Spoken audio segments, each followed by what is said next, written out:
Hello everyone.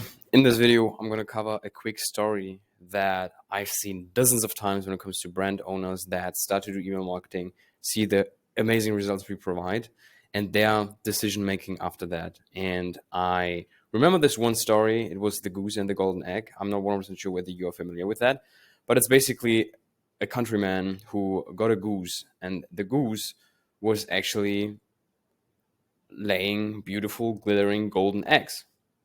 And the issue, or like the great thing, is that the countryman took the egg, sell it, and he basically got rich over time. So basically, he was selling these golden eggs, was making shit ton of money. And then the only issue that he thought is that he's not getting rich enough fast enough.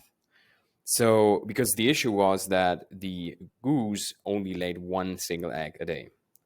So he thought, oh my gosh, I'm a genius. So what do? I basically cut the goose in half and try to get all the golden eggs that are inside her. Well, the golden egg was the goose was then dead, and there were no golden eggs after that. And I think that's a very, very good analogy when it comes to email marketing and the trap of email marketing, the goose and the golden egg. So what we see once we start scaling brands with email marketing, especially the brands that either are at a lower stage or they never done email marketing, what happens is that these founders, they see the return on investment of emails, and then usually there are four things that will happen after that. So the first one is they start, to be honest, I think the value, I have to give it a little bit of context. To be honest, the value that you get from working with a very, very good email marketing agency is that you can just not think about email marketing. That's kind of, in my opinion, the biggest thing here, is because you just let these guys do their thing and they can just produce results. With ads and creatives and stuff like that, in my opinion, you should, as a founder, spend more time on like, hey, like, can we, adjust that? Can we get here a little bit more? So you need to, in my opinion, not micromanage, but pay a lot of attention to that. So it's actually getting done very, very well. But with emails, it's the good part is having the entire setup, monitoring that, improving that, and being very, very consistent with that, and realizing that it's an entire system. So the system will run. It's just a machine, pretty much. It's not like with ads where you have to adjust things. In theory, you can set up something and let it run for like 5 years and it will generate money. Of course, you can optimize. Of course, we improve things, but in theory, that's enough. So that's kind of the benefit that people get working with email marketing agencies that are very, very good. So what will happen, he sees the return on investment of emails. So what will happen is he subconsciously or consciously puts way too much focus on getting more and more revenue through the emails. So he disregards acquisition and starts to overcomplicate things on the emails because he thinks, oh my gosh, we need to, A/B test everything so we can actually, squeeze 1% out of this email sent. So he starts to overcomplicate things. He starts to trying to hyper segment, and he wants to basically send more and more emails. And he literally just stops focusing on acquisition.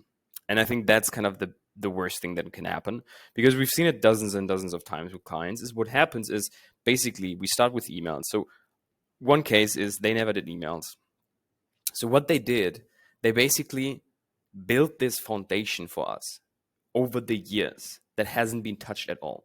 So now that you do emails, what will naturally happen, because you never ask for the sale through emails, you will make a shit ton of money immediately, because those people were ready. They like your brand, yada, yada, yada. And you haven't sent any of, there is so much low hanging fruits with those people. It's like had never ran retargeting in 2019 or something, and you just turn off a retargeting ad and you just basically print money.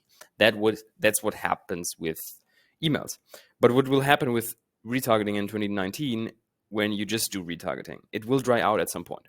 So this is what happens with emails as well. It will dry out because you basically send to the same people and to the same audience, right? You will find people that are at different stages when it comes to the customer journey and buying decision, but you need to focus on acquisition because that's what fuels the entire system. So he will start to getting more and more focus on emails, putting more time and attention to that.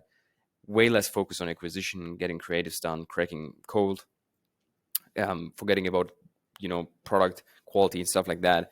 He wants to run more and more sales because he thinks, oh my gosh, I need to, another 20% off sale, another 20% off sale, because it works, right? But that's kind of the dilemma with the golden eggs and the goose, because yes, 20% off works, but you're slowly killing your goose. And eventually what will happen is emails will dry out. So they are pretty much left with nothing because they haven't looked into the acquisition part. Plus, they basically killed the goose. Um, and then what naturally happens after that is they blame the email marketing agency, because I don't know, just basically find someone who's uh, the reason for that.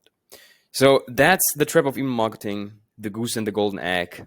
Yeah, that's basically everything I wanted to drop here. Let me know if you have any questions. And yeah, don't be this guy. Just focus on acquisition, get a good partner, and crush it. Thanks. Bye.